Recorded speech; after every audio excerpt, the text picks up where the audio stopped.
తెలుగు నూతన సంవత్సరాన్ని పురస్కరించుకొని తాల్ ఆధ్వర్యంలో లండన్లో 19వ తాల్ ఉగాది వేడుకలు జరిగాయి. ఈ కార్యక్రమానికి ముఖ్య అతిథిగా గీత రచయిత డాక్టర్ చంద్రబోస్ హాజరై తన ఆస్కార్ అనుభవాలు షేర్ చేసుకున్నారు. ఈ సందర్భంగా తెలుగు భాష మరియు సంస్కృతిని పెంపొందించడానికి తాల్ చేస్తున్న కృషిని చంద్రబోస్ ప్రశంసించారు.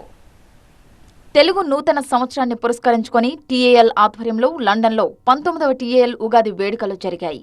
ఈ కార్యక్రమానికి ముఖ్య అతిథిగా గీత రచయిత డాక్టర్ చంద్రబోస్ హాజరై తన ఆస్కార్ అనుభవాలు షేర్ చేసుకున్నారు. ఈ సందర్భంగా తెలుగు భాష మరియు సంస్కృతిని పెంపొందించడానికి తాల్ చేస్తున్న కృషిని చంద్రబోస్ ప్రశంసించారు.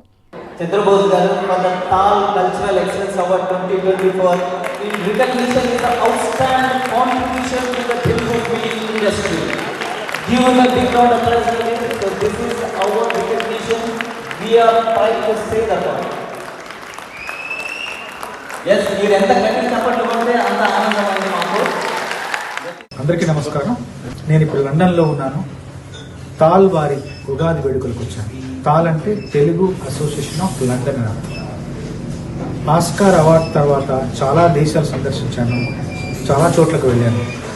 కానీ లండన్కి రావడం ఇదే మొదటిసారి జీవితంలో. అది నా శ్రీమతితో కలిసి రావడం చాలా ఆనందాన్ని ఇస్తుంది.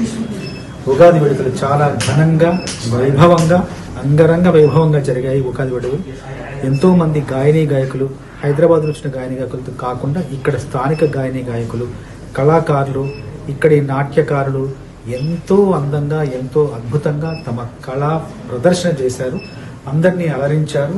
కార్యక్రమం దాదాపు 4 గంటలు 5 గంటలకు పైగా కొనసాగింది. అందరూ కూడా వచ్చిన అతిథులందరూ కూడా సంపూర్ణ సంతోషంతో బయటికి వెళ్లారు. గాయకులు దీపు మరియు నూతన మోహన్ పాడిన పాటలు అలరించాయి. ఈ కార్యక్రమానికి వింధ్య విశాఖ వ్యాఖ్యాతగా వ్యవహరించారు. తాల్ కల్చర్ సెంటర్లకు చెందిన విద్యార్థులు టాలీవుడ్ మెడ్లీలు మరియు శాస్త్రీయ గానాలు, నృత్యాలు ప్రదర్శించారు. తాల్ ఉగాది 2024 కన్వీనర్ బాలాజీ కల్లూర్ ఈ కార్యక్రమాన్ని విజయవంతం చేసిన అనేక మంది వాలంటీర్లకు, కొత్త మరియు పాత సభ్యులందరికీ ధన్యవాదాలు తెలిపారు. మే 5న ప్రారంభమయ్యే తాల్ ప్రీమియర్ లీగ్ టైటిల్ కోసం 10 జట్లతో పోటీ పడాలని, అందరూ రావాలని చైర్మన్ రవి ఆహ్వానించారు. ఈస్ట్ వెస్ట్ లండన్లోని వేదికలపై ఈ మ్యాచ్లు జరగనున్నాయి.